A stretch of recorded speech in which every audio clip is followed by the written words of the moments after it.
Olá pessoal, tudo bem? Sejam bem-vindos.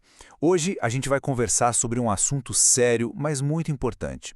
Uma crise silenciosa que muitos pais enfrentam depois que a família se desfaz. A gente vai mergulhar fundo nisso, com base num estudo importantíssimo chamado Pais Perdidos, lá da Universidade de West London. Olha, para a gente começar a entender a dimensão disso, vamos direto para esse número aqui: 11 vezes.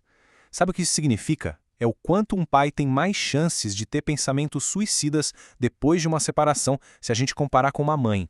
É um dado que assusta, né? E que mostra que a gente precisa urgentemente prestar atenção nisso.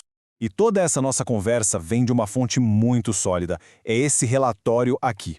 O estudo é super detalhado. Eles combinaram dados de mais de 1.000 pais para conseguir traçar um retrato, talvez o mais completo que a gente já teve do que eles passam. No fundo da voz, há uma dor que, na maioria das vezes, fica escondida. Então a gente começa a ver que não se trata só de casos isolados de dramas pessoais. O que a gente tem aqui é uma verdadeira crise silenciosa. É um problema de saúde pública, sabe?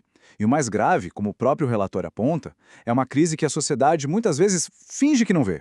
O estudo usa uma imagem muito forte para descrever o que acontece logo no começo, no momento da separação. Uma montanha russa de emoções.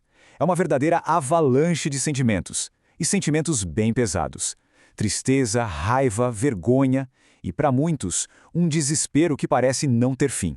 É ali que começa uma jornada que vai ser muito, muito difícil. E essa imagem aqui ajuda a gente a entender o porquê. Os pesquisadores identificaram o que eles chamam de tempestade perfeita. Pensa só, você junta os estereótipos negativos sobre ser pai, sobre ser homem, soma isso a situações de abuso e a um processo judicial que é super traumático, o resultado é um ciclo vicioso terrível que pode levar a consequências devastadoras.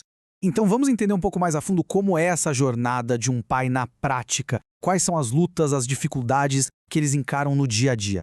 Um dos pontos mais críticos, um verdadeiro ponto de virada, é quando o pai perde o status de genitor residente, ou seja, ele deixa de morar com os filhos. De um dia para o outro, a vida dele muda completamente. E aí começa uma luta, uma briga constante, só para conseguir continuar fazendo parte da vida dos filhos. Eu me pegava acordando no meio da noite repetidamente, rangendo os dentes. Durante o divórcio, acho que quebrei 5 dentes de tanto rangê-los. E não tinha como pagar um dentista. Nossa, esse depoimento que está lá no relatório é muito forte. Ele mostra que o custo de tudo isso não é só emocional. O estresse se manifesta no corpo, no bolso. É uma sobrecarga completa.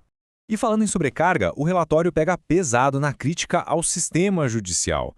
A experiência com o Tribunal de Família para esses pais é descrita como péssima. Eles sentem que o sistema é parcial, que joga contra eles, além de ser uma sangria financeira ao processo todo, que deveria ajudar, acaba piorando tudo, traumatizando ainda mais.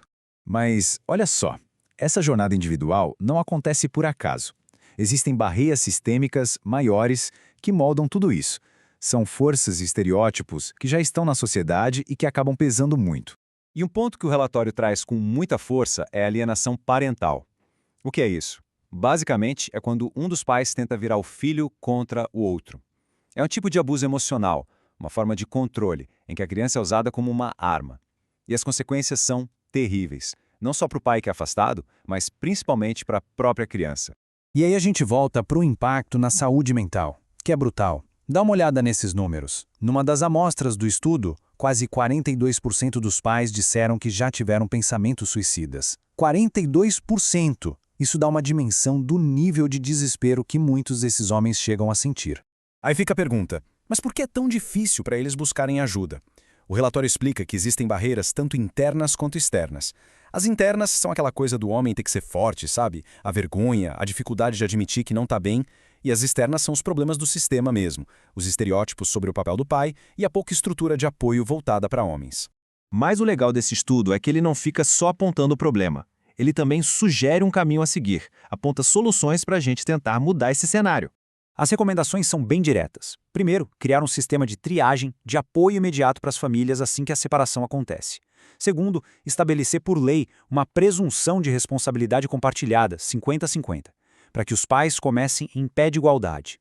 E terceiro, uma reforma geral, do zero, nos tribunais de família, para que eles deixem de ser esse campo de batalha. E a conclusão do relatório é um alerta muito sério. Porque o que está em jogo aqui são vidas. Vidas de homens e o futuro e o bem-estar das crianças. Se nada for feito, a gente vai continuar perdendo pais para o suicídio e tirando das crianças o direito de ter o pai por perto. E tudo isso deixa a gente com uma pergunta final, para todo mundo pensar. Além de mudar as leis, o que mais precisa mudar? O que precisa mudar na nossa cultura, no nosso dia a dia, na forma como a gente enxerga e valoriza o papel de um pai? Bom, pessoal, por hoje é isso. Muito obrigado pela atenção de vocês num assunto tão delicado e importante. A gente se vê na próxima.